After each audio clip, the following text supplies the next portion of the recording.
Studyplexity JPSC and BPSC. Hello aspirants, मेरा नाम सुजय सुकोमल है और आप देख रहे हैं स्टडी प्लेक्सिटी चैनल। जो लोग पहली बार देख रहे हैं उनको बतला दूं कि बिहार स्पेशल का फ्री कोर्स हमने लॉन्च किया था, जिसमें हमने ancient history of Bihar, medieval history of Bihar already complete कर दिया है। वो लेक्चर्स अगर आपने नहीं देखे हैं तो ऊपर जो प्लेलिस्ट का लिंक फ्लैश हो रहा है या प्लेलिस्ट सेक्शन में जाके आप देख सकते हैं। अब बतला दूं कि आज से ज्योग्राफी ऑफ बिहार के वीडियोज आएंगे। तो ज्योग्राफी ऑफ बिहार के 5 से 6 वीडियोज आपके पास आएंगे और उसमें पूरी ज्योग्राफी कवर कर दी जाएगी। यह फिर से बाइलिंगुअल रहने वाला है, यानी Hindi medium of students, English medium of students, कोई दिक्कत नहीं होगा। ज्योग्राफी में आपको पढ़ाऊंगा और साथ ही मैं बतला दूं कि ज्योग्राफी से 10 से 12 क्वेश्चंस आते हैं आपको बिहार के एग्जाम में, प्रीलिम्स में। ज्योग्राफी ऑफ बिहार से सिर्फ 10 क्वेश्चन आते हैं। तो यह सेक्शन अगर आप अच्छे से तैयार करके चले जाइएगा तो आपका कुछ नहीं छूटेगा, इतना मैं आपको आश्वासन दे सकता हूँ। क्वेश्चंस किस ढंग से आते हैं हम क्वेश्चंस भी सॉल्व करेंगे। ऑलरेडी मैं एक वीडियो बना ही रहा हूँ जिसमें एमसीक्यूज हम सॉल्व कर रहे हैं। एक वीडियो मैंने डाला था, लेकिन अभी ये लेक्चर्स जो मैंने आपसे बोला था कि ज्योग्राफी ऑफ बिहार के भी लेक्चर्स आएंगे, तो हम उस पर भी आज से आपके सामने वीडियोज लाना शुरू कर दिए हैं। अब बिना टाइम वेस्ट किए मैं आपको ज्योग्राफी ऑफ बिहार में आज क्या क्या पढ़ाऊंगा बतला दूं। सबसे पहली बात कि सब कुछ मैप के द्वारा आपको बतलाऊंगा तो आपको सब चीज याद हो जाएगा। मैप में मैं आपको सब चीजें बताऊंगा, जैसे बिहार का क्या एक्सटेंट है। स्टार्ट ही हम करेंगे कि बिहार का ज्योग्राफिकल एक्सटेंट क्या है, लैटिट्यूड्स क्या है, लॉन्गिट्यूड्स क्या है। जो जो चीज पूछता है हम उसी पर सिर्फ बात करेंगे, कुछ भी एक्स्ट्रा आपको नहीं पढ़ाएंगे। और जहां तक आपके कॉन्सेप्ट्स भी क्लियर कराएंगे, फैक्ट्स भी देंगे, और वहीं से क्वेश्चन आते हैं। आप नोट्स बना सकते हैं, चाहे तो आप जैसे आप बनाते थे वैसे ही कॉपी लेकर बैठ जाएं, नोट्स बनाएं मेरे साथ। और एक चीज और आपको बतला दूं कि मैप से पढ़ने से एक फायदा होता है कि आपकी रिटेनिंग मेमोरी बहुत ज्यादा होती है। जो लोग प्रीलिम्स निकालते हैं वो यही टेक्निक का यूज करते हैं। तो आज के लेक्चर में क्या क्या होने वाला है, सबसे पहले हम बात करने वाले हैं बिहार का जो आपका पोजीशन है और एक्सटेंट है, यानी बिहार कहाँ पर इंडिया में लाई करता है, लैटिट्यूड्स लॉन्गिट्यूड्स कहाँ पर है, इसके नेबर्स क्या हैं, कौन से डिस्ट्रिक्ट्स कौन से स्टेट से सीमा लगाते हैं जहाँ से क्वेश्चन आ सकता है, वो बात करेंगे। उसके बाद मोस्ट इंपॉर्टेंटली हम जियोलॉजी ऑफ बिहार की बात करेंगे, यानी जो बिहार का जो आपका भौगोलिक विस्तार है, बिहार का जो आपको भूगर्भिक संरचना है, जियोलॉजिकल हिस्ट्री है, उसके ऊपर बात करेंगे जहाँ से क्वेश्चन आते हैं। रॉक्स यानी कौन कौन से पत्थर कहाँ पाए जाते हैं, क्योंकि अगर आपको रॉक्स नहीं पता होगा बिहार में कि धारवाड़ की चट्टानें कहाँ है, हिमालय में तराई रीजन में कौन सी चट्टानें मिलती है, सब नहीं पता होगा तो आप मिनरल्स वाला चैप्टर नहीं समझ पाइएगा ज्योग्राफी ऑफ बिहार में, जहां से क्वेश्चन आते हैं। तो यहाँ से भी क्वेश्चन आते हैं, मिनरल से भी आते हैं, डायरेक्टली मिनरल से लिंक है। तो मैं ये चीज अब मिनरल्स का लेक्चर लाऊंगा तो आपको फिर से रिवाइज भी कराऊंगा वहां पे। उसके बाद हम फिजिकल डिविजन्स पे बात करेंगे, यानी जैसे आप इंडिया में फिजियोग्राफी पढ़ते हैं, आपको पता होगा कि इंडिया का फिजियोग्राफी हिमालय का माउंटेन है, कश्मीर से लेकर नॉर्थ ईस्ट, वैसे ही बिहार में भी अलग अलग फिजियोग्राफी है, यानी फिजिकल डिविजन्स है, हम उस पर बात करेंगे। जैसे फॉर एग्जाम्पल मैं आपको बतला दूं कि फिजिकल डिविजन्स में हम देखेंगे कि बिहार किन 3 प्रमुख क्षेत्रों में विभाजित है, बटा हुआ है। यानी शिवालिक रेंज है, यहाँ पे पहाड़ भी मिलते हैं जो बहुत छोटा सा एक रीजन है। उसके बाद हम देखेंगे बिहार का जो मैदानी इलाका है, जो गंगा रिवर बनाती है और उसकी ट्रिब्यूटरीज बनाती है, सहायक नदियां बनाती है, तो वो डिटेल्स में हम देखेंगे। उसके बाद सदर्न प्लेटू रीजन देखेंगे जो झारखंड से सीमा लगाता है। तो डिटेल्स में हम ये 3 चीज देखने वाले हैं, जो तीनों चीज मैंने आपको बतलाया है। Geology of Bihar, physiographic division और लोकेशन और एक्सटेंट। तो आइए शुरुआत करते हैं लोकेशन एंड एक्सटेंट से सबसे पहले। तो आइए अब शुरू करते हैं, देखते हैं हम यहाँ पे। अब देखिए पहला क्वेश्चन आपसे क्या पूछ सकता है, मैं आपको बतला दूं कि बिहार का जो एग्जैक्टली आपको देखने को मिलेगा कि लैटिट्यूड्स क्या है, यानी अक्षांशीय विस्तार क्या है, कौन से अक्षांश से कौन से अक्षांश तक ये फैला हुआ है। जैसे इंडिया के रेस्पेक्ट में भी आप पढ़ते होंगे कि इंडिया का मेन लैंड जो है कन्याकुमारी, यहाँ पर वो 8 डिग्री नॉर्थ से ऑलमोस्ट स्टार्ट होता है। अंडमान एंड निकोबार 6 डिग्री से होता है। तो वैसे ही बिहार का अगर पूछेगा आपसे कि नीचे से ऊपर तक, यानी साउथ से नॉर्थ तक इसका एक्सटेंट अगर आपसे पूछा कहाँ से कहाँ फैला हुआ है, तो 24 डिग्री नॉर्थ से आपका फैला हुआ है। अगर एग्जैक्ट भी पूछ दे तो आप याद रख सकते हैं 24 20 10, 24 डिग्री 20 मिनट और 10 सेकेंड, यानी 24 20 और 10 ऐसे आप याद रख सकते हैं। 24 डिग्री नॉर्थ से फैला हुआ है। ऊपर कहाँ तक फैला हुआ है, तो ये 27 डिग्री तक फैला हुआ है, 27 31 15 तक ये फैला हुआ है। तो इस तरह से आप याद रख सकते हैं, यानी बेसिकली आपको बस ये नंबर याद रखना है 24 से 27। और इसको याद करने का एक ट्रिक भी आपको बतला दूं कि आपको पता है कि भारत से मध्य से एकदम एक रेखा गुजरती है जो ट्रॉपिक ऑफ कैंसर है, कर्क रेखा है, और उसका मान होता है 23.5 डिग्री नॉर्थ। और बिहार जो है वो कर्क रेखा से जस्ट ऊपर है। तो आपको याद होगा 23.5 से ऊपर है तो 24 से ये शुरू होगा। और ये कर्क रेखा झारखंड से गुजरती है, रांची से गुजरती है, रांची के पास से। तो आपको ऐसे ही याद रहे कि बिहार इसके ऊपर है। तो अक्षांशीय सीमा अगर पूछे लैटिट्यूड तो यह हो गया। अगर आपसे लॉन्गिट्यूड पूछे तो लॉन्गिट्यूड 83 से 88 डिग्री ईस्ट। लॉन्गिट्यूड क्या होता है, हम ऐसे पैरेलल्स बनाते हैं उसको हम लैटिट्यूड्स बोलते हैं, अक्षांश बोलते हैं, जो कि नॉर्थ से साउथ पैरेलल रेखा होती है। और यहीं पर अगर हम बनाएं नॉर्थ पोल से हम एक रेखा गुजारे, ये सब इमेजिनरी रेखा होती है, ज्योग्राफी में आपने पढ़ा होगा, नॉर्थ पोल से साउथ पोल में आकर मिल जाती हैं तो देशांतर होती हैं, और ये वेस्ट से ईस्ट या ईस्ट से वेस्ट हम इसको डिमार्केट कर सकते हैं। तो हम यहाँ से देखेंगे कि यहाँ से एक रेखा जाएगी और यहाँ से एक रेखा जाएगी, तो उसका आपसे एक्सटेंट पूछ रहा है। तो यह शुरू होती है आपकी 83 डिग्री ईस्ट से और खत्म होती है आपकी 88 डिग्री ईस्ट पे। तो ये आपको याद रहे, एग्जैक्ट अगर आपसे पूछे तो यहाँ पे लिखा हुआ है, आप नोट कर सकते हैं।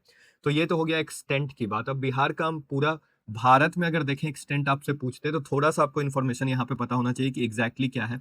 तो आपको पता होगा कि भारत में यह यहाँ पर है, लगभग बिहार इस लोकेशन पर है, और इसके यहाँ पे आपको क्या दिखेगा, अगर आप ईस्ट में जाएंगे तो यहाँ पे इसके पश्चिम बंगाल है, साउथ में इसके झारखंड है, और इधर आपका यूपी है, और ऊपर आपका नेपाल है। तो ये आपको बस याद रहे कि कहाँ कहाँ पे कौन से स्टेट है। इधर पश्चिम बंगाल है, नीचे साउथ में झारखंड है, यहाँ उत्तर प्रदेश है, ऊपर में नेपाल है, इनसे इसकी सीमा लगती है। इसकी कोई समुद्री सीमा नहीं लगती है, पूरा का पूरा लैंड लॉक्ड स्टेट है बिहार। इसका कोई भी डिस्ट्रिक्ट समुद्र से सीमा नहीं लगाता है, ये याद रहेगा। भले ही ये पोर्ट से कनेक्टेड है through the means of communication Haldia port से, लेकिन डायरेक्ट सीमा इसकी नहीं लगती है। इसके अलावा यहाँ से आपसे एक और क्वेश्चन पूछा जा सकता है एग्जाम में कि कौन कौन से ऐसे डिस्ट्रिक्ट्स हैं जो आपके सीमा लगाते हैं अगल बगल के स्टेट से, वो बहुत इंपॉर्टेंट हो जाता है। तो इस मैप पर समझ लीजिएगा। उसके बाद हम जियोलॉजी भी आपको पढ़ाएंगे, फिजियोग्राफी भी पढ़ाएंगे, तो बहुत लंबा लेक्चर होने वाला है, तो अच्छे से देखिएगा, एक एक पॉइंट एग्जाम के लिए इंपॉर्टेंट है। तो आइए यहाँ पे अगर हम देखेंगे तो ये देखते हैं, स्टार्टिंग करते हैं नेपाल से। आपको ही पता है नेपाल नॉर्थ में है बिहार के, और नेपाल में हिमालयाज है, तो हिमालय से सटे हुए कुछ डिस्ट्रिक्ट्स हैं, उनके नाम आपको याद रहे। वेस्ट से अगर हम शुरू करें, पश्चिम से शुरू करें, तो सबसे पहले पश्चिम चंपारण, वेस्ट चंपारण आपको याद रखना है। फिर आपको पूर्वी चंपारण, पूर्वी चंपारण के बाद आपको सीतामढ़ी। सीतामढ़ी के पास एक छोटा सा जिला है सिहवर करके, ये इसका सीमा किसी भी अन्य राज्य या अन्य देश से नहीं लगता है, तो यहाँ पे गलती मत करिएगा, सिहवर का सीमा किसी से नहीं लगता है। सीतामढ़ी के बाद मधुबनी हो गया, फिर सुपौल हो गया, फिर अररिया हो गया, और किशनगंज हो गया। यानी अगर हम वेस्ट से ईस्ट की तरफ आए तो आपको सीक्वेंस भी याद रहना चाहिए, आपको कहीं कहीं सजाने के लिए दे देगा मैच द फॉलोइंग में। तो वेस्ट चंपारण, ईस्ट चंपारण, सीतामढ़ी, सीतामढ़ी के बाद आपका मधुबनी, फिर सुपौल, फिर अररिया, और फिर किशनगंज। यानी किशनगंज जो है वो सबसे पूर्वी डिस्ट्रिक्ट है बिहार का। ईस्टर्न मोस्ट डिस्ट्रिक्ट अगर एग्जाम में पूछे तो कौन है आपका सबसे ईस्ट वाला डिस्ट्रिक्ट कौन है, तो वो किशनगंज है, ये आप नोट कर सकते हैं। और अगर आपसे एग्जाम में पूछे कि सबसे नॉर्थ का डिस्ट्रिक्ट कौन है, सबसे नॉर्थ में कौन सा डिस्ट्रिक्ट स्थित है बिहार का, तो सबसे नॉर्दर्न मोस्ट डिस्ट्रिक्ट है आपका वेस्ट चंपारण, यानी पश्चिमी चंपारण, ये आपको याद है। तो ये फैक्ट्स हो गए। अब टोटल कितने हो गए याद कर लीजिए, 1 2 3 4 5 6 7, यानी नेपाल से अगर मैं बोलूँ तो नेपाल से टोटल सीमा लगा रहे हैं आपको 7 डिस्ट्रिक्ट, ये याद रहे। अब आ जाते हैं यूपी के तरफ, उत्तर प्रदेश। पश्चिम में कौन सा राज्य है इसके, उत्तर प्रदेश है। उत्तर प्रदेश से कौन कौन राज्य सीमा लगाते हैं एक बार देख लेते हैं। तो पश्चिम चंपारण फिर से लगा रहा है सीमा। तो यहाँ पे क्वेश्चन बन सकता है, आपसे एग्जाम में पूछ सकता है, ऐसा कौन सा डिस्ट्रिक्ट है जो नेपाल से भी सीमा लगाता है और उत्तर प्रदेश से भी लगाता है। तो उत्तर प्रदेश से आपको कौन लगा रहा है, पश्चिम चंपारण। नेपाल से कौन लगा रहा है, पश्चिम चंपारण, तो इसका उत्तर हो जाएगा आपका पश्चिम चंपारण। अब पश्चिम चंपारण के बाद इधर गोपालगंज लगाता है, फिर सिवान लगाता है, फिर सारण लगाता है। ये देखिएगा मैप थोड़ा सा ये उत्तर प्रदेश अंदर तक गया हुआ है, और यहाँ से गंगा अंदर इंटर मारती है बिहार में, जो कि ऑलमोस्ट कहा जाता है कि बिहार को 2 इक्वल भाग में बांटती है। एक्चुअल में इक्वल भाग में नहीं बांटती है, बस इसको कहा जाता है कि बीचों बीच से गुजरती है, ठीक है। तो पश्चिम चंपारण, गोपालगंज, सिवान, सारण नीचे। अब गंगा के ये ऊपर हो गया, गंगा के साउथ में आइएगा तो आपको कौन कौन लगाता है, तो भोजपुर लगाता है, आपका बक्सर लगाता है, आपका कैमूर लगाता है। और यहाँ पे देखिएगा ये रोहतास एक डिस्ट्रिक्ट है जो ऐसे आकर ऐसे है, तो ये भी सीमा लगा रहा है, तो रोहतास भी लगा रहा है। यानी टोटल 8 डिस्ट्रिक्ट्स लगा रहे हैं। नेपाल से 7 लगा रहा था, उत्तर प्रदेश से आपके 8 डिस्ट्रिक्ट्स लगा रहे हैं। कौन कौन लगा रहे हैं, पहला रोहतास, दूसरा कैमूर, तीसरा बक्सर, चौथा भोजपुर, पांचवा सारण, छठा सिवान, सातवां गोपालगंज, और 8वां पश्चिम चंपारण यानी वेस्ट चंपारण। तो ये आपको एकदम याद हो जाने चाहिए। यहाँ से क्वेश्चन 1 2 क्वेश्चन आएगा ही एग्जाम में, आप गलती नहीं कर सकते। उसके बाद नीचे आते हैं, नीचे हम देखेंगे झारखंड।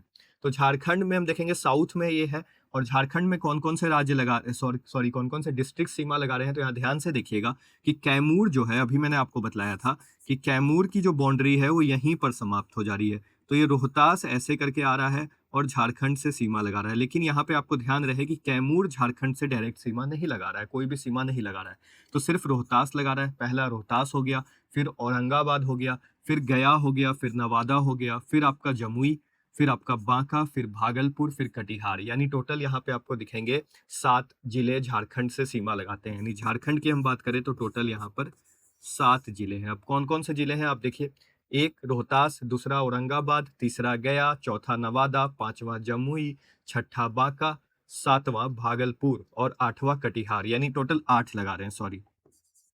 यहाँ पे अगर हम देखेंगे तो यहाँ भी आपको देखने को मिलेगा टोटल 8 जिले झारखंड से भी लगा रहे हैं। जो यूपी से भी 8 लगा रहे थे, बस एक यहाँ पे डिफरेंस है कि कैमूर यहाँ पे नहीं लगाता है। तो पहला रोहतास 1 2 3 4 5 6 7 8 जिले कटिहार तक लगाता है। अब इसके बाद हम देखेंगे कि आपका पश्चिम बंगाल से कौन कौन जिले लगाते हैं। तो पश्चिम बंगाल की सीमा यहाँ पर आपको दिख रही होगी। तो पश्चिम बंगाल से आपका किशनगंज लगाता है, क्योंकि यहाँ से चिकन कॉरिडोर चला जाता है सिलीगुड़ी की तरफ, रास्ता आपको याद होगा।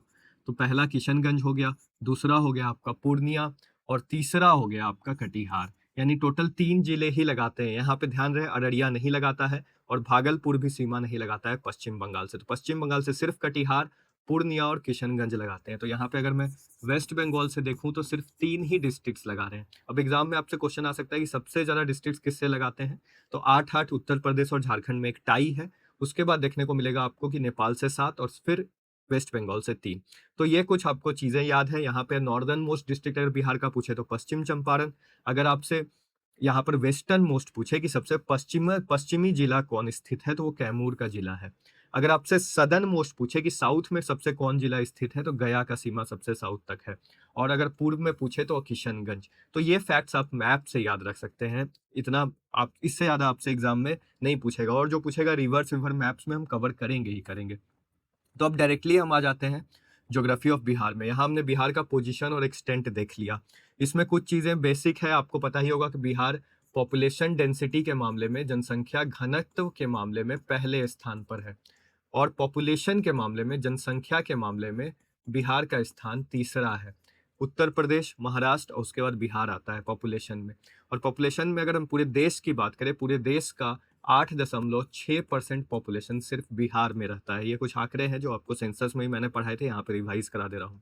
इसके अलावा पूरे भारत का अगर क्षेत्रफल की बात करें, एरिया की बात करें, तो बिहार का एरिया 2.86% ही है। अब आप सोचिए 2.86% ही एरिया रखता है पूरे इंडिया का, और उसमें पॉपुलेशन के मामले में तीसरे नंबर पे है, और उसी का घनत्व के मामले में, पॉपुलेशन डेंसिटी के मामले पे फर्स्ट नंबर पे है।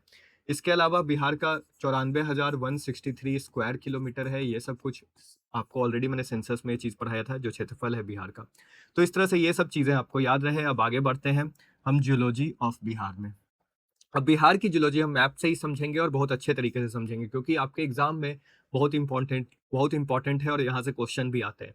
तो आपको देखने को मिलेगा जियोलॉजी ऑफ बिहार में, पहले हम देखेंगे कि बिहार की जो भूगर्भिक संरचना है, यानी किन चट्टानों से बिहार बना। यानी बिहार जब बना तो बिहार का नक्शा आपको देखने को मिलेगा कि यहाँ पर अगर आप बिहार का नक्शा देखिए, थोड़ा सा मैं इरेज कर देता हूँ आपके लिए। तो इस नक्शा को अगर आप ध्यान से देखिएगा तो आपको क्या देखने को मिलता है कि यह वाला जो पोर्शन है, खासकर ये जो साउथ में झारखंड से सीमा लगा रहा है, ये औरंगाबाद, गया, नवादा, जमुई, ये वाला जो रीजन है, यह जो क्षेत्र है, ये सबसे पुराना क्षेत्र है बिहार का। अगर एग्जाम में क्वेश्चन आता है कि पूरे बिहार के मैप में कौन सा क्षेत्र सबसे पुराना सिस्टम है, सबसे पुराना बना था, तो प्री कैम्ब्रियन एरा में आपको देखने को मिलेगा, प्री कैम्ब्रियन एरा में, यानी ये सबसे पुराना युग है। और प्री कैम्ब्रियन युग में आपको देखने को मिलेगा जब झारखंड की भूमि बनी, छोटा नागपुर पठार की भूमि बनी, तो उसी समय यह जो छोटा सा एरिया आपको दिखता है गया, नवादा, जमुई के आसपास का, यह रीजन बन गया, इनकी चट्टानें बन गई। उसके बाद आपको ही पता है, क्योंकि इसको बताने के लिए मुझे थोड़ा सा आपको एक कॉन्सेप्ट बताना पड़ेगा यहाँ पे, कि आपको ही पता है कि भारत का जो इंडियन प्लेट था वो यूरेशियन प्लेट से जाके टकराया था। और भारत का ये इंडियन प्लेट जब यूरेशियन प्लेट से टकराया, दोनों कंटिनेंटल प्लेट आपस में टकराया, तो जब दो कंटिनेंटल प्लेट आपस में टकराते हैं तो आपको भी पता है कि फोल्ड माउंटेन्स का जन्म होता है। किस माउंटेन का जन्म होता है? Fold mountain. और हिमालय जो बना, जो कश्मीर से नॉर्थ ईस्ट तक है, यह उसी का नतीजा है। ठीक है, इतना तो आपने ज्योग्राफी में पढ़ा ही होगा। अब जब ये हिमालय बना तो आपको ही पता है कि यहाँ पर हिमालय बन गया।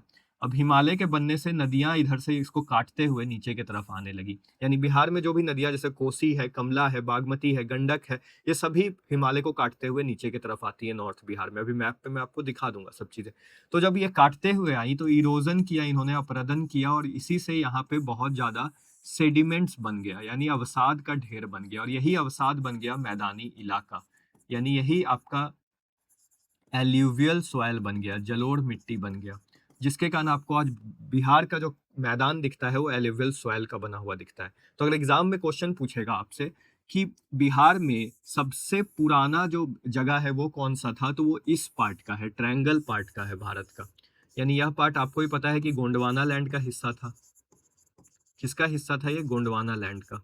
और गोंडवाना लैंड सबसे पुराना पार्ट है, इसी में छोटा नागपुर का पठार था, और झारखंड का एरिया। और झारखंड और बिहार जब बटा तो कोई फिजियोग्राफी का तो डिवीजन नहीं हुआ ना, पॉलिटिकल डिवीजन हुआ। तो उसमें कुछ अंश जो है, जैसे गया हो गया, जमुई हो गया, जो मैंने आपको यहाँ पे बतलाया ये वाला, तो ये अंश बिहार में ही रह गया। तो ये सबसे पुराना, ये गोंडवाना लैंड का हिस्सा है, जो कि प्री कैम्ब्रियन एरा का हिस्सा है। ठीक है। अब मैंने आपको क्या बतलाया कि हिमालय का जब निर्माण हुआ तो नदियां, ये सब नदियां जो आ रही हैं बिहार में, इंटर मारती हैं, तो वो नदियां बहुत सारे अवसाद लेकर आई और इन मैदानी इलाकों को बनाया। ये जो पूरा मैदानी इलाका आपको दिखता है, खासकर ये नॉर्थ वाला, साउथ वाला इधर से नदियां लेकर आएंगी, वो मैं बाद में बतलाऊंगा। तो ऐसे ही आपको यहाँ पे क्या दिखा कि यह सेडिमेंट से नॉर्थ बिहार का रीजन बना। ठीक है, नॉर्थ बिहार का प्लेन्स बना। छोटा नागपुर पठार का जो झारखंड का हिस्सा था, वहां से भी बहुत सारी नदियां फिर पठार से नीचे ढलने लगी, और फिर साउथ बिहार में भी सेडिमेंट्स उन्होंने डिपॉजिट किया। तो नॉर्थ बिहार का प्लेन बन गया और साउथ बिहार का प्लेन बन गया, यानी बिहार का प्लेन यानी मैदानी इलाका बन गया। तो दो रीजन आपको पता चल गया। अब यह चीज कब हुआ था? यह जो इंसिडेंट हुआ था, ये दोनों प्लेट का टकराना और हिमालय का बनना, वो प्री कैम्ब्रियन के काफी बाद हुआ था। वो कब हुआ था आपका? प्री कैम्ब्रियन इयॉन सबसे पुराना है, 4.5 लगभग बिलियन साल पहले। और अगर हम बात करें हिमालय का बनना, ये तो आपका सेनोजिक एरा में हुआ था। ये सब आपने ज्योग्राफी में पढ़ा होगा, सेनोजिक एरा में ये हुआ था। और सेनोजिक एरा के भी अगर पीरियड की हम बात करें तो टर्शरी काल में हुआ था। ये एग्जाम में आपसे क्वेश्चन भी आता है कि हिमालय का फॉर्मेशन कब हुआ, तो टर्शरी पीरियड में हुआ। यानी अब बिहार के नक्शे पर हम चले जाएं और आपको फिर से यहाँ पे दिखलाएं, तो आपको अब समझ में आ रहा होगा कि बिहार का जो यह नक्शा है, चलिए इस नक्शे में मैं आपको ज्यादा अच्छे से समझाता हूँ। यह नक्शा जो है, इस पे आपको ज्यादा क्लियर समझ में आएगा। तो मैं यहाँ पे आपसे क्या बोल रहा हूँ कि यह जो क्षेत्र है, यह जो हिमालय का जो क्षेत्र है, जहाँ पे कुछ हिमालय से रिलेटेड चट्टानें मिलेंगी जब हिमालय के बनने के कारण, तो वो आपको दिखता है सिर्फ इस एरिया में, यानी टर्शरी काल में आपको देखने को मिलेगा कि वेस्ट चंपारण में, पश्चिमी चंपारण के कुछ क्षेत्र हैं जहाँ पे पहाड़ के क्षेत्र आज भी पाए जाते हैं बिहार में। तो ये टर्शरी काल में बना। और सबसे पुराना मैं आपको ऑलरेडी बतला रहा हूँ कि यह वाला क्षेत्र है जो झारखंड से सीमा लगाता है। और यह जो बीचों बीच का आपका क्षेत्र हुआ, यहाँ पे आपको देखने को मिलेगा कि यह प्लेन्स का एरिया है, यानी पूरा का पूरा आपको मैदान का एरिया है। ठीक है। तो यह प्लेन्स का एरिया सबसे नया एरिया था, क्योंकि ये हिमालय के बनने के बाद बना। तो अगर एग्जाम में क्वेश्चन आए तो ये प्लेन का एरिया सबसे नया एरिया है जो बिहार का बना। यही जियोलॉजिकल हिस्ट्री है बिहार की, भूगर्भिक संरचना है। सबसे पुराना है आपका यह वाला हिस्सा, जिसको हम धारवाड़ की चट्टानें भी बोलते हैं, धारवाड़ की चट्टानें, जो कि आपकी छोटा नागपुर प्लेटू में भी पाई जाती है झारखंड में। वही चट्टानें गया जमुई के एरिया में पाए जाते हैं। अब ये वाला एरिया बच जाता है थोड़ा सा यह कैमूर के पास का। तो यह कैमूर का जो एरिया है, यह प्री कैम्ब्रियन एरा यानी गोंडवाना लैंड के ही तुरंत बाद बना था। और यहाँ पे एक चट्टानें मिलती हैं, वो कही जाती हैं विंध्यान की चट्टानें, विंध्यन रॉक्स बोलते हैं इनको, विंध्यन क्रम की चट्टानें बोलते हैं। आपने जब history, zoological history of India पढ़ा होगा तो उसमें पढ़ा होगा कि बहुत सारे समूह होते हैं चट्टानों के। फॉर एग्जाम्पल आर्कियन समूह होता है, फॉर एग्जाम्पल आपका आर्कियन समूह में आपको धारवाड़ की चट्टानें होती हैं, फिर आपका कुडाफा रॉक्स होते हैं, ऐसे करके। तो उसी कुडाफा रॉक्स में ये विंध्यन रॉक्स भी उसी टाइम बने थे। तो ये आपको याद रखना है, कैमूर के क्षेत्र में विंध्यन रॉक्स बना। तो पूरा अगर हम हिस्ट्री देखें तो कैसे बना, एक बार हम नक्शे पे जाके हम, या फिर आपको यहाँ पे आप डिटेल्स में आपको बतलाते हैं। तो जियोलॉजी ऑफ बिहार में कैसे कैसे चट्टानें बनी, तो सबसे पुरानी जो चट्टानें बनी वो बनी धारवाड़ की चट्टानें, जो आपको यहाँ पे दिख रहा है। यह कौन सी क्षेत्र है धारवाड़ के रॉक्स की? तो ये वही क्षेत्र है गया वाला, ये वही क्षेत्र है नवादा वाला, ये वही क्षेत्र है आपका जमुई वाला, और यह इसके आसपास का क्षेत्र है जो धारवाड़ की चट्टानें हैं। और यह आपकी बाउंड्री लगाती है किससे? तो झारखंड से लगाती है और छोटा नागपुर प्लेटू से लगाती है। तो ये आपको याद रहे, बहुत इंपॉर्टेंट है। छोटा नागपुर प्लेटू से एग्जाम में आपसे पूछ सकता है, नक्शे पे मैंने आपको ऑलरेडी दिखला दिया है।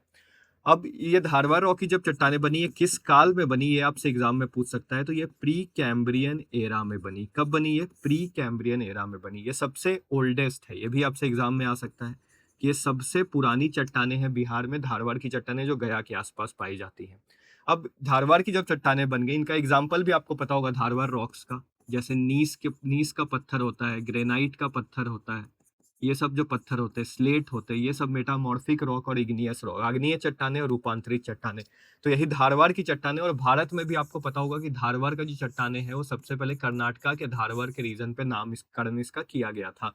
इसी कारण यहाँ छोटा नागपुर प्लेटू में भी पाई जाती हैं। तो बिहार से जो बॉर्डर लगाते हैं सीमांत जिले झारखंड से, उनमें यह चट्टानें पाई जाती हैं। और ये चट्टानों में एक चीज और आपसे पूछ सकता है कि बिहार में कहाँ खनिज मिलता है, तो वो सिर्फ और सिर्फ इन्हीं क्षेत्रों में मिलता है, धारवाड़ रॉक्स के ही क्षेत्र में मिलता है। तो होपफुली आपको यह चीज समझ में आ रहा होगा कि धारवाड़ रॉक्स में ही सिर्फ यह चीजें मिलती हैं। अब इसके बाद हम आते हैं विंध्यान क्रम की, यानी जो सेकेंड न्यूएस्ट चट्टानें हैं वो आपकी विंध्यान की चट्टानें हैं।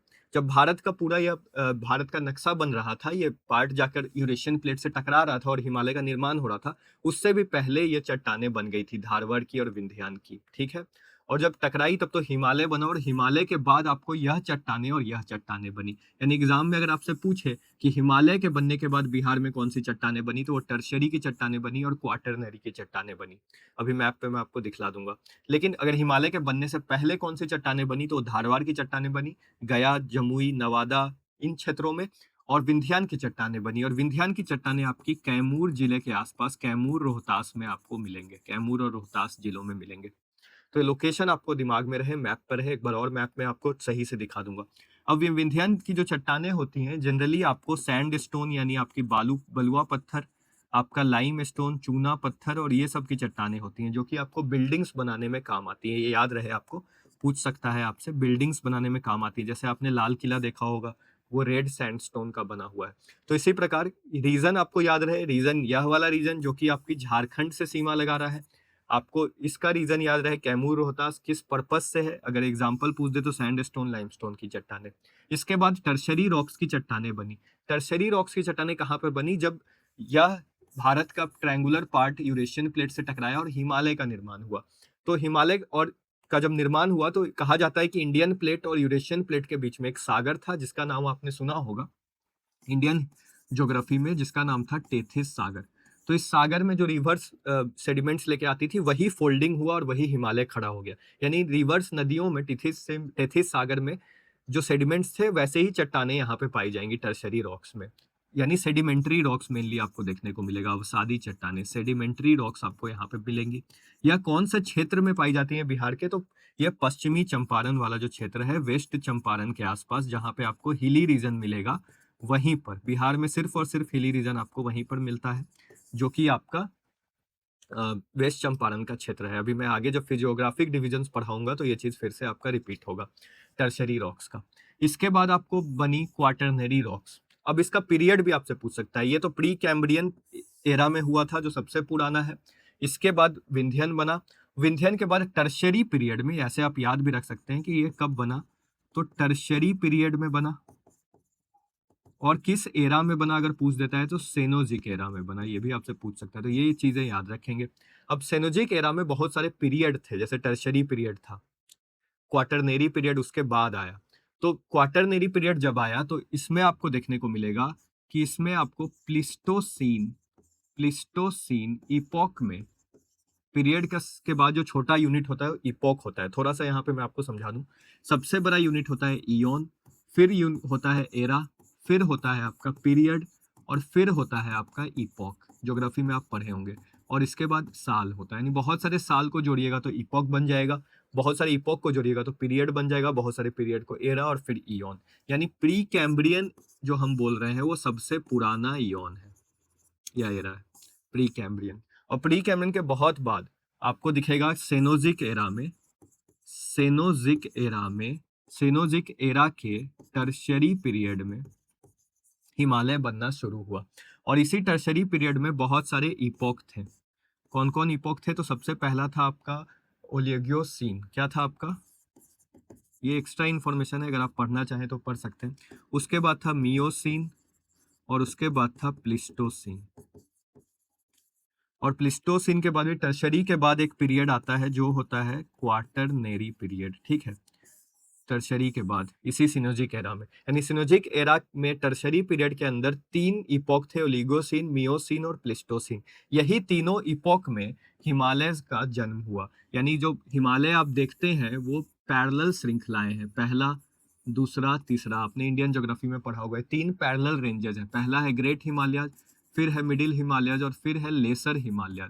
और लेसर हिमालय को ही हम शिवालिक बोलते हैं, जो सदर्न मोस्ट रेंज है हिमालय का। और यही शिवालिक की, इसलिए बता रहा हूँ इंपॉर्टेंट है, यही शिवालिक का जो रेंज है वो बिहार में पाया जाता है, ना तो ग्रेटर हिमालय ना तो मिडिल हिमालय। अगर एग्जाम में क्वेश्चन पूछे कौन सा तीनों हिमालयज के रेंज में कौन सा रेंजेस बिहार में पाया जाता है वेस्ट चंपारण में, तो शिवालिक का ही श्रृंखला पाया जाता है। और ये शिवालिक का जो श्रृंखला है, ये ग्रेटर हिमालय, मिडिल हिमालय, ये ओलिगियोसिन में ग्रेटर हिमालय बना, मियोसिन में मिडिल हिमालय बना और प्लिस्टोसिन के शुरू होते होते शिवालिक का निर्माण हो गया।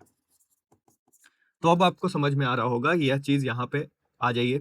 तो यहाँ पे ये टर्शरी पीरियड में जब हिमालयस का निर्माण हुआ, तो इसी हिमालयस के निर्माण के साथ आपको देखने को मिलेगा कि शिवालिक का भी निर्माण हुआ। और यही शिवालिक के क्षेत्र में ये सेडिमेंट्री रॉक्स आपको वेस्ट चंपारण के डिस्ट्रिक्ट में टर्शरी रॉक्स के रूप में जाने जाते हैं। इसके बाद क्वाटरनरी रॉक्स। ये क्वाटरनरी रॉक्स, जो नदियां आई तो नदियों ने जो पूरा प्लेन मैदानी इलाका पटाया और बसाया, जिसपे आप देखते होंगे कि मैदानी इलाका बिहार में सबसे ज्यादा है, यानी 96% बिहार का कौन सा रॉक्स पाए जाएंगे, तो क्वाटरनरी रॉक्स पाए जाएंगे इन्हीं मैदानी इलाकों में। और यह प्लिस्टोसिन इपोक में आया इसीलिए, और क्वाटरनरी पीरियड में आया, यह चीज आप याद रखेंगे। और साथ ही यह पूरा का पूरा बिहार का गंगा का मैदान बनाता है, बिहार का गंगा का प्लेन्स बनाता है। तो होपफुली आपको यह जियोलॉजी ऑफ बिहार पता चला। एक बार फिर से रिपीट कर देता हूं आपके लिए, बिहार के नक्शे से आपको रिपीट करके सुनाता हूं, ज्यादा समझ में आएगा। यहाँ पर आते हैं और इसी नक्शे पे मैं आपको रिपीट करके एक बार चीजें बतला देता हूँ, तो आपके समझ में भी थोड़ा ज्यादा आएगा। और मुझे लगता है कि आपको समझना भी इंपॉर्टेंट है इसका, क्योंकि अगर ये समझ जाइएगा तो यहाँ से 1-2 क्वेश्चन आएंगे। मिनरल्स में फिर से ये इंपॉर्टेंट हो जाता है, इसलिए भी आपका समझना जरूरी है। सबसे पहले मैंने आपको क्या बोला, प्री कैम्ब्रियन काल में, यानी प्री कैम्ब्रियन काल में जो भारत का यह पार्ट, गोंडवाना लैंड का पार्ट, पेनिनसुलर प्लेटू बना हुआ था, छोटा नागपुर पठार बना हुआ था, झारखंड का पठार बना हुआ था। और इसी पठार में जो सीमांती जिले हैं बिहार के, जो झारखंड से सीमा लगाते हैं, गया हो गया, औरंगाबाद हो गया, नवादा हो गया, जमुई हो गया, इन क्षेत्रों में आपको देखने को मिलेगा कि धारवाड़ की चट्टानें मिलती हैं। कौन सी चट्टानें मिलेंगी? धारवाड़ की चट्टानें, जो सबसे पुरानी है, जो अभी मैंने आपको पढ़ाया। करेक्ट। इसके बाद धारवाड़ की चट्टानें किसके लिए जानी जाती है? यहीं पर बिहार में सबसे ज्यादा मिनरल्स मिलेगा, और बिहार में कहीं भी आपको मिनरल्स खनिज नहीं मिलेगा, सबसे ज्यादा खनिज यही मिलेगा। मिनरल्स चैप्टर में हम देखेंगे इसको। इसके बाद मैंने आपको बोला कि एक छोटा सा एरिया था, ये कैमूर रोहतास का एरिया। यह वाला जो एरिया है, यहाँ पर एक अलग किस्म की चट्टानें मिली, वो है आपकी विंध्यन की चट्टानें। विंध्यन की चट्टानें मिली, और यह भी रिवर बेसिन्स बना था, उतना डिटेल में हम नहीं जाएंगे, टाइम नहीं है। तो आप बस ये समझिए विंध्यन की चट्टानें बनी, और यह चट्टानों में आपको सैंड स्टोन, बलुआ पत्थर, ये सेडिमेंट्री रॉक्स होते हैं, अवसादी चट्टानें होते हैं। सैंड स्टोन हो गया, रेड स्टोन हो गया, आपका यहाँ पे आपको देखने को मिलेगा शेल की चट्टानें, ये सब चट्टानें यहाँ पे मिलती हैं कैमूर और रोहतास में। इसीलिए यहाँ पे सीमेंट की फैक्ट्री भी बनती है। मिनरल्स चैप्टर में डिटेल्स में हम कवर करेंगे, अभी तो सिर्फ हम जियोलॉजी पढ़ रहे हैं। तो यहाँ पर कैमूर और रोहतास में कौन सी चट्टानें बनी? आपकी विंध्यन की चट्टानें बनी। ठीक है, यह चीज समझ में आ गया। यानी मैं बोल सकता हूं आपको अभी यहाँ पे कि अभी तक बिहार में 2 चट्टानें बन चुकी हैं। पहली चट्टानें कौन सी बनी? धारवाड़ की चट्टानें, औरंगाबाद से लेके जमुई और यहाँ तक और बांका तक, और कैमूर रोहतास में आपको विंध्यन की चट्टानें बनी। उसके बाद इंडिया का जो यह प्लेट था जाके टकरा गया आपका यूरेशियन प्लेट से, हिमालयस का निर्माण हुआ, और हिमालयस के 3 श्रृंखलाएं बनी, greater Himalaya, middle Himalaya, lesser Himalaya. Lesser Himalaya यानी शिवालिक, और शिवालिक की यहाँ पे आपको श्रेणी मिलेगा सिर्फ और सिर्फ इसी का टर्शरी काल में हुआ था। इसीलिए हम बोलते हैं कि जियोलॉजी ऑफ बिहार में टर्शरी रॉक सिर्फ और सिर्फ आपको पश्चिम चंपारण के क्षेत्रों में मिलेंगे। ठीक है। इसके बाद आपको देखने को मिलेगा कि जब ये हिमालय बन गया, ये नेपाल पूरा हिमालय है, तो उसके बाद नदियां आने लगी, और नदियां ने यहाँ पे सेडिमेंट्स बसाया, यानी अवसाद बसाया, यानी एलिवल सॉइल बसाया, और पूरा मैदानी इलाका बना। जैसे आपको पढ़ते होंगे इंडिया में भी कि पंजाब से लेकर बिहार तक और असम तक ये पूरा मैदानी इलाका है। तो यही मैदानी इलाका, जो कि सबसे ज्यादा 96% क्षेत्र है बिहार का, वह आपको बना क्वाटरनेरी पीरियड में। इसी के लिए हम बोलते हैं इसको क्वाटरनेरी रॉक्स। और इसमें भी दो तरह का डिवीजन है। यहाँ पे आपको दिखेगा कि गंगा नदी बीचों बीच से लगभग जा रही है, तो ऊपर में जो ये मैदान बना, ये नॉर्थ से जो नदियां आई उनके कारण बना और गंगा के कारण बना। और साउथ में ये जो आपको दिख रहा है, ये धारवाड़ और यह वाला रीजन यानी गंगा का रीजन, ये गंगा नदी और धारवाड़ के बीच में जो यह रीजन आपको दिख रहा है, ये कहलाते हैं आपके साउथ बिहार प्लेन्स। इसी को दो रीजन में बांट दिया है, इसको नॉर्थ बिहार प्लेन्स, इसको साउथ बिहार प्लेन्स। तो ये साउथ बिहार प्लेन्स कैसे बने, ये आपको मैप पे मैं समझा देता हूँ। यहाँ ये जो झारखंड का एरिया है आपका, ये छोटा नागपुर पठार है, तो ये ऊंचा था गोंडवाना लैंड वाला हिस्सा। तो यहाँ से भी बहुत सारी नदियां, आपको सोन हो गया, कर्मनासा, ये सब नदियां, किऊल, अजय नदियां, चंदन नदियां इधर की तरफ जाने लगी, क्योंकि ढलान जो है वो बीचों बीच है, मतलब बीच की तरफ ज्यादा है। साउथ में उठा हुआ है बिहार और गंगा की तरफ ढलान है, तो ये सब नदियां गंगा की तरफ जाने लगी, जिसके कारण ये साउथ बिहार प्लेन्स बने, यानी साउथ के गंगा के मैदानी इलाके बने, साउथ गंगा प्लेन्स बने बिहार में। और ये नॉर्थ में तो आपको पता ही है कि यहाँ पे हिमालय है, शिवालिक वाला रेंज, और ये शिवालिक रेंज होने के कारण आपको देखने को मिलेगा यहाँ पे जो टर्शरी रॉक्स मिले, उसके बाद यह जो नॉर्थ का रीजन है, ये नॉर्थ बिहार प्लेन्स बने, आपको नॉर्थ बिहार प्लेन्स का निर्माण हुआ, जो कि हम बोलते हैं क्वाटरनेरी रॉक्स यहाँ पे पाए जाते हैं। तो ये था आपका पूरा का पूरा जियोलॉजी ऑफ बिहार का इतिहास। ये आपको याद रहे, बहुत इंपॉर्टेंट है। और ये क्वाटरनेरी रॉक्स में आपको याद रहे, जो लास्ट वाला रॉक्स मैंने आपको पढ़ाया, क्वाटरनेरी रॉक्स, इसके भी कुछ एग्जाम्पल हैं जो आप नोट डाउन कर लेंगे, उसी चार्ट पे मैं आपको बतला देता हूँ। इसमें क्वाटरनेरी रॉक्स जो मैंने आपको पढ़ाया, ये क्वाटरनेरी रॉक्स में भी कुछ चट्टाने हैं जो आपसे एग्जाम में पूछ सकता है किस टाइप के चट्टाने यहाँ पे मिलते हैं। तो यहाँ पे आपको डोलोमाइट मिलता है, यहाँ पे आपको कॉन्ग्लोमेरेट मिलता है, यहाँ पे आपको कोर्स ग्रेवल मिलता है। यानी यहाँ की चट्टानें जो होती हैं बहुत सॉफ्ट होती हैं, क्योंकि ये अवसाद है, सेडिमेंट्स हैं। तो होपफुली आपको यह जियोलॉजी ऑफ बिहार का लेक्चर अच्छा लगा होगा। अगर आपको लेक्चर अच्छा लग रहा है तो जरूर से आप चैनल को सब्सक्राइब करिएगा। अब नेक्स्ट लेक्चर में मैं आपको आगे का चीज पढ़ाऊंगा, जहां पे मैं आपको पढ़ाऊंगा कि बिहार में फिजियोग्राफी कैसे बटा हुआ है, यानी शिवालिक रेंज कैसे बटा हुआ है, फिर बिहार का प्लेन कैसे बटा हुआ है, फिर साउदर्न प्लेटू रीजन कैसे बना हुआ है। अब ये मैंने जियोलॉजी इसलिए आपको पहले पढ़ाया क्योंकि अब आप गेस कर सकते हैं कि सदर्न प्लेटू का जो रीजन है आपका, ये सदर्न प्लेटू का जो रीजन है, ये आपको देखने को मिलेगा कि यह धारवाड़ का क्षेत्र है। अब आप बिहार का प्लेन्स को रिलेट कर सकते हैं कि यह पूरा का पूरा क्वाटरनेरी रॉक्स का टाइम पीरियड होगा, यानी जो ये नदियां हिमालय को काट के लाई और पठार से जो नदियां साउथ की तरफ आई, तो उन्होंने बिहार के प्लेन को दो भागों में बांटा, नॉर्थ बिहार का प्लेन, साउथ बिहार का प्लेन। और ये बिहार का प्लेन 90,650 किलोमीटर स्क्वायर फैला हुआ है बिहार में, जो कि 96% एरिया कवर करता है। अगर एग्जाम में क्वेश्चन पूछे आपसे तो कौन सा रीजन है जो बिहार का प्लेन है, वही बिहार का प्लेन जिसमें नॉर्थ बिहार प्लेन और साउथ गंगा प्लेन्स है, north Ganga plain, south Ganga plains दोनों मिलकर 96% एरिया को कवर करते हैं। इसके बाद ये शिवालिक का क्षेत्र, आपको अब याद आ रहा होगा कि ये टर्शियरी रॉक्स का क्षेत्र है। कहाँ का क्षेत्र है ये?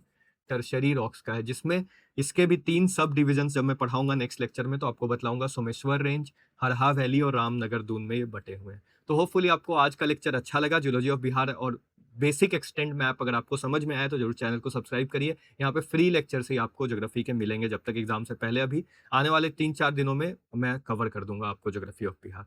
तो मिलते हैं अपने नेक्स्ट लेक्चर में, तब तक के लिए धन्यवाद। चैनल को देखते रहिए, अपना प्यार देते रहिए।